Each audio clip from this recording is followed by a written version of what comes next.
प्रभु यीशु मसीह के सामर्थ्य नाम में आप सबका स्वागत है आपके अपने channel the word with Matthew में। जो आज हमारा टॉपिक है उसका नाम है what is gift of tongues, यानी कि क्या है अन्य भाषाओं का वरदान।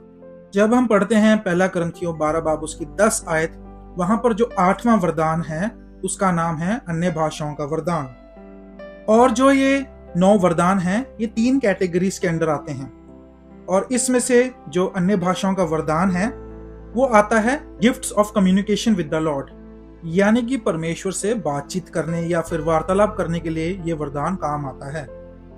जो ये अन्य भाषा है इसे हम 5 प्रकार में बांट सकते हैं। वो 5 प्रकार मैं आपके साथ डिस्कस करने जा रहा हूं। जो पहला है वो है द लैंग्वेज ऑफ मैन, यानी कि मनुष्यों की भाषाएं। अब इस कैटेगरी में क्या होता है कि जो परमेश्वर है वो हमें इस संसार में जितनी भी भाषाएं हैं, अनगिनत भाषाएं हैं जो इस संसार की हैं, इस पृथ्वी की हैं, उनमें से किसी भी एक का हमें वरदान देता है जो कि हमें बिल्कुल भी नहीं आती, जिसे हम पढ़ नहीं सकते, लिख नहीं सकते और जिसे हम पहचान नहीं सकते। उनमें से परमेश्वर हमें कोई भी भाषा दे सकता है, तभी इसे हम कहते हैं द लैंग्वेज ऑफ मैन। जब हम पढ़ते हैं प्रेरितों की पुस्तक उसकी 2 बाब उसकी 1 से लेकर 12 आयत तक, वहां पर जब चेले पैंतीकोस्त के दिन इकट्ठे हुए थे और पवित्र आत्मा ने जब उन्हें वरदानों से यानी अन्य भाषाओं से भरा था, तो वो अन्य भाषाएं इस संसार की थी। जब यहूदी यरूशलेम में दुनिया के कोने कोने से पहुंचे थे और उन्हें अपनी भाषाएं सुनाई देती थी, और वो ये कह रहे थे कि ये भाषाएं हमारी कौन बोल रहा है, किससे हमारी भाषाएं आती हैं। यानी कि जो चेले थे वो उनकी भाषाओं में बात कर रहे थे, और वो जो भाषा थी इसी संसार की थी। जो पहली कैटेगरी है वो है द लैंग्वेज ऑफ मैन, यानी परमेश्वर इसी संसार की हमें भाषा देता है जो हमें नहीं आती, जो हमें बिल्कुल भी नहीं आती। जो दूसरी कैटेगरी है वो है the language of the angels, यानी कि स्वर्गदूतों की बोली। जब परमेश्वर इजरायलियों को मिस्र से छुड़ा के लेके आया था तो परमेश्वर ने उन्हें मन्ना दिया था। आप जानते हैं जो वो मन्ना था वो दूतों का भोजन था। जब हम पढ़ते हैं भजन संहिता उसकी 78 उसकी 23 से लेकर 25 तक, वहां पे दाऊद ये बात को मेंशन करता है कि जो मन्ना था वो दूतों का भोजन था। अगर दूतों का भोजन हो सकता है, इसी प्रकार दूतों की भी बोली हो सकती है। मैं आपको यहाँ पर एक भेद की बात बताना चाहता हूँ दोस्तों। जब आदम और हवा अदन की वाटिका में थे और परमेश्वर उनसे बात करने आता था, वो भाषा कौन सी थी? वो भाषा दरअसल दूतों की भाषा थी, यानी कि परमेश्वर ने उन्हें ब्लेस किया था वहां पर कि वो अन्य भाषा बोले, यानी दूतों की बोली बोले। कैसे पता लगता है कि वो उन्होंने दूतों की बोली बोली होगी? जब शैतान उस अदन की वाटिका में पहुंचा था तो शैतान आदम और हवा से बातचीत कर रहा था। अब वो इतनी आसानी से कैसे बातचीत कर रहा था? शैतान को कैसे पता था कि ये वाली भाषा बोलते हैं, मैं भी यही वाली बोलूं? दरअसल शैतान एक स्वर्गदूत था, वो भी एक चेरुबीम था, यानी कि वो भी एक क्रूब था, और जो वो भाषा बोलता था वो दूतों की बोली थी। इसी प्रकार हमें पता लगता है कि परमेश्वर ने जो आदम और हवा थे उन्हें दूतों की बोली दी थी। उस समय कोई भाषा नहीं होती थी, उस समय जो भाषा थी वो दूतों की बोली थी। वो फर्स्ट लैंग्वेज थी जो आदम और हवा ने बोली थी। जो स्कॉलर्स हैं वो भी इसी बात को बताते हैं कि जो आदम और हवा हैं वो अडैमिक लैंग्वेज बोलते थे, यानी कि दूतों की बोली बोलते थे। ये स्कॉलर्स हमें हिस्ट्री से बताते हैं। जूइश लिटरेचर्स में भी इसी बात का वर्णन किया गया है। जो आदम और हवा थे वो दूतों की बोली बोलते थे। कब तक उन्होंने दूतों की बोली बोली? जब तक टावर ऑफ बाबेल नहीं बना, यानी कि बाबल का टावर जब तक नहीं बना था तब तक जो बोली बोली जाती थी वो दूतों की बोली थी। लेकिन जब वो बना, परमेश्वर ने सबको अलग अलग कर दिया, सबकी मेमोरी को वॉश कर दिया, और जो उनके दिमाग में थी डिफरेंट भाषाएं डाल दी। उन्होंने कहीं से सीखी नहीं थी, उन्होंने कहीं से पढ़ी नहीं थी, ये परमेश्वर ने उनके मन में ऑटोमेटिकली डाल दी थी। जैसे परमेश्वर ने आदम और हवा के मन में ऑटोमेटिकली दूतों की बोली डाल दी थी।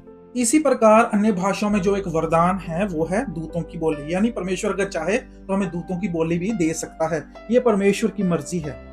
जो तीसरी कैटेगरी है वो है द लैंग्वेज ऑफ हेवन, यानी कि स्वर्ग की बोली, स्वर्ग की भाषा। जब हम पढ़ते हैं दूसरा कुरिन्थियों 12 बाब उसकी 4 आयत, यहाँ पर दरअसल जो संत पौलुस था उसको एक दर्शन मिला था, और उस दर्शन में वो स्वर्ग में उठा लिया गया था। और जब वो स्वर्ग में उठा लिया गया था वहां पर उसने कुछ बातें सुनी, और वो बातें यहाँ पर लिखी हुई हैं। मैं फिर से रिपीट करूंगा, दूसरा कुरिन्थियों 12 बाब उसकी 4 आयत।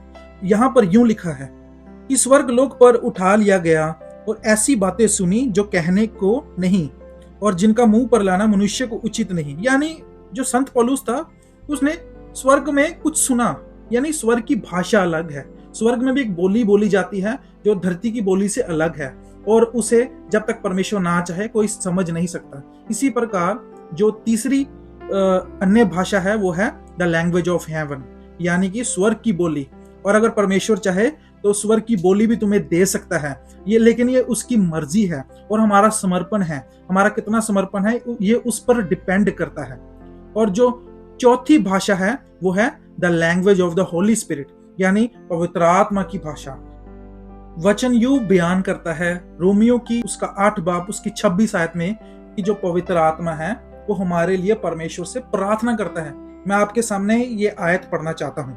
यहाँ पर यूं लिखा है, इसी रीति से आत्मा भी हमारी दुर्बलता में सहायता करता है, क्योंकि हम नहीं जानते कि प्रार्थना किस रीति से करना चाहिए, परंतु आप आत्मा ही ऐसी आहें भरकर जो बयान से बाहर है हमारे लिए विनती करता है। यानी कि पवित्र आत्मा हमारे लिए प्रार्थना करता है। क्यों? क्योंकि हमें प्रार्थना पहली बात नहीं करनी आती और हमें वो शब्द नहीं आते जो हमें परमेश्वर के आगे बोलने हैं। इसी प्रकार जो पवित्र आत्मा है वो हमारा सहायक है, वो हमारे लिए परमेश्वर से विनती करता है। जब पवित्र आत्मा विनती करता है वो दरअसल आम बात यह है कि वो इस दुनिया की भाषा से नहीं करता।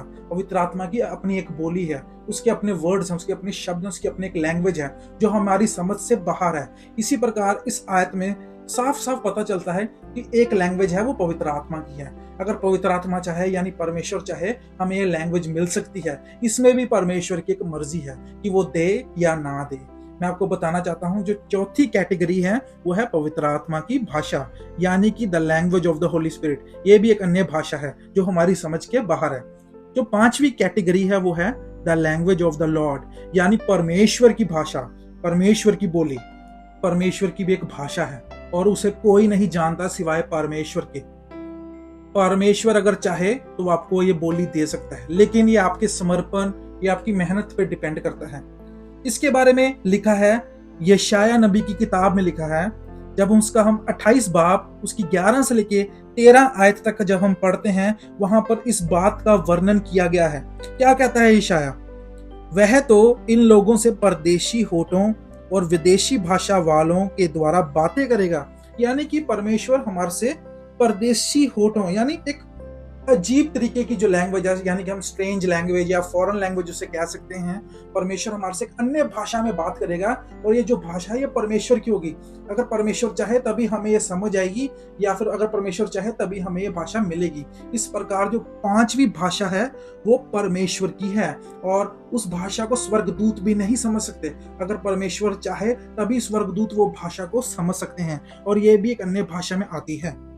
मैं आपको एक राज की बात बताना चाहता हूँ। अगर परमेश्वर चाहे तो 1 सेकंड में एक नई भाषा बना सकता है और वो भाषा ऐसी होगी, बिल्कुल न्यू होगी और उसके जो अर्थ हैं वो सिर्फ परमेश्वर ही जानता है। ये परमेश्वर की मर्जी है, वो जिसको चाहे जितना चाहे उतना ही देता है, उससे बढ़कर वो किसी को नहीं देता, क्योंकि परमेश्वर अपनी इच्छा के अनुसार काम करता है। परमेश्वर से अन्य भाषा पाना क्यों जरूरी है? इसके पीछे 3 कारण है। मैं आपको जो कारण है एक एक करके मैं बताना चाहता हूँ। जो पहला कारण है वो है कि हम परमेश्वर की अच्छे से महिमा कर पाएं। कई बार क्या होता है कि हम अपनी भाषा में हमारे पास शब्द कम पड़ जाते हैं, हम इतनी ज्यादा प्रेयर में होते हैं, इतनी ज्यादा हम परमेश्वर की उपस्थिति में होते हैं कि हमारे जो शब्द हैं वो कम पड़ जाते हैं परमेश्वर की महिमा करने के लिए।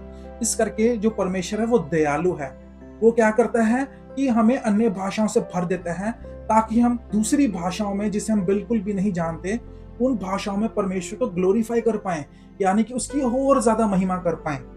जब हम पढ़ते हैं प्रेरितों के काम उसका 10 बाब उसकी 46 आयत, वहां पर यह लिखा है, क्योंकि उन्होंने उन्हें भांति भांति की भाषा बोलते और परमेश्वर की बड़ाई करते सुना। यानी कि जो अन्य भाषा है वो हमें बड़ाई करने के लिए दी है, यानी परमेश्वर की महिमा करने के लिए दी है। जो दूसरा कारण है वो है परमेश्वर के कामों की बड़ाई करना, यानी कि वंडरफुल वर्क्स ऑफ गॉड। जब हम पढ़ते हैं प्रेरितों के काम 2 बाब उसकी 11 आयत, यहाँ पर यूं लिखा है, अर्थात यहूदी और यहूदी मत धारण करने वाले क्रेती और अरबी भी हैं, परंतु अपनी अपनी भाषा में उनसे परमेश्वर के बड़े बड़े कामों की चर्चा सुनते हैं। यानी कि जब हम परमेश्वर से अन्य भाषा पा लेते हैं तो उस अन्य भाषा में हम परमेश्वर की महिमा तो करते हैं, लेकिन हम उसके बड़े बड़े कामों की चर्चा भी करते हैं। जो तीसरा कारण है वो है हम परमेश्वर से अपने गुप्त या दिल की बात कर सके, यानी कि हम परमेश्वर से भेद की बात कर सके। और भेद की बात कोई नहीं समझ सकता। जो ये अन्य भाषा परमेश्वर हमें देता है, इससे शैतान भी नहीं समझ सकता। हम परमेश्वर से प्राइवेटली यानी पर्सनल होकर बात करते हैं। जब हम पढ़ते हैं पहला करंथियों 14 बाब उसकी हम 2 आयत पढ़ते हैं, वहां पर यह लिखा है, क्योंकि जो अन्य भाषा में बातें करते हैं वह मनुष्यों से नहीं परंतु परमेश्वर से बातें करता है, इसलिए कि उसकी बातें कोई नहीं समझता, क्योंकि वह भेद की बातें आत्मा में होकर बोलता है। यहाँ पर साफ साफ लिखा है कि हम परमेश्वर से अपने दिल की गहरी बातें करते हैं, यानी कि हम परमेश्वर से अपनी भेद की बातें करते हैं अन्य भाषाओं में, और उसे कोई नहीं समझता। और ये जो भेद की बातें हैं ये पवित्र आत्मा हमारे द्वारा परमेश्वर से करता है, इसलिए परमेश्वर हमें अन्य भाषा देता है। अगर हम अन्य भाषा का प्रैक्टिकल यूज देखें तो कई परमेश्वर के दासों ने इसका एग्जाम्पल दिया है। यानी कि जब परमेश्वर के दास कहीं प्रचार करने जाते हैं, परमेश्वर के बारे में बताने जाते हैं, तो कई ऐसी जगहें होती हैं जहां पर लोगों को वो भाषा समझ नहीं आती जो भाषा खुदा के दास को आती है। सो परमेश्वर वहां पे क्या करता है कि अपने दास पर अन्य भाषा प्रकट करता है, और वो जो अन्य भाषा होती है वो उन लोगों को समझ आती है। और जब परमेश्वर का दास बोलता है उसे ऐसा लगता है कि ये भाषा मुझे नहीं आती, लेकिन जब वो शब्दों को निकालता है अपने मुंह से तो वो उनकी भाषा में उन शब्दों को निकालता है। इस प्रकार जो लोग उस वचन को सुनने आए होते हैं उन्हें वो वचन क्लियरली सुनाई देता है। इस प्रकार परमेश्वर अन्य भाषा के द्वारा अपने दासों को यूज करता है। कई बार क्या होता है कि परमेश्वर अपने जो वर्शिपर्स हैं उन्हें भी अन्य भाषा के द्वारा यूज करते हैं। कई बार जो वर्शिपर्स होते हैं वो इस ऐसी स्थानों पे जाते हैं जहां पर लोगों को उस भाषा में गीत या संगीत नहीं आता। इस प्रकार परमेश्वर अपने जो वर्शिपर्स हैं उनकी जो जुबान है उस पर कंट्रोल ले लेता है। जब वो गाते हैं उनकी भाषा में गाते हैं। इस प्रकार परमेश्वर उनकी जीभों को यूज करते हैं अन्य भाषाओं के द्वारा।